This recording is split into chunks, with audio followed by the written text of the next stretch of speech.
Lux prezintă anvelopele de vară pentru autoturisme și SUV-uri compacte LASA Greenways. Greenways este campionul tehnologiilor ecologice.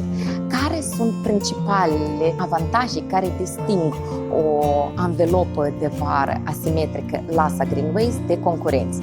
În primul rând, economia de combustibil și corespunderea tuturor directivelor de mediu. LASA Greenways sunt recomandate de producătorii europeni de vehicule electrice și hibrizi ca fiind cele mai potrivite pentru acest tip de automobil. În al doilea rând, LASA Greenways garantează o perioadă lungă de exploatare. Mai probabil că aceste anvelope se demodează decât se uzează pe drumurile noastre. LASA Greenways este liderul la capitolul recenziilor pozitive în segmentul automobiliștilor care au parcurs pe aceste anvelope mai mult de 25.000 de kilometri. În plus, LASA Greenways oferă o stabilitate sigură a automobilului în timpul vitezelor mari.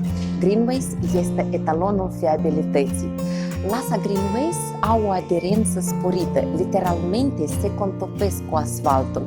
Aceasta este datorată cauciucului de înaltă calitate cu desenul asimetric al benzii de rulare. În plus, LASA Greenways este calitate înaltă a concernului Bridgestone și aceasta nu este pus la îndoială. Și la final, LASA Greenways oferă un preț rezonabil, mai ales pentru clienții permanenți ai centrelor de anvelope Master Lux.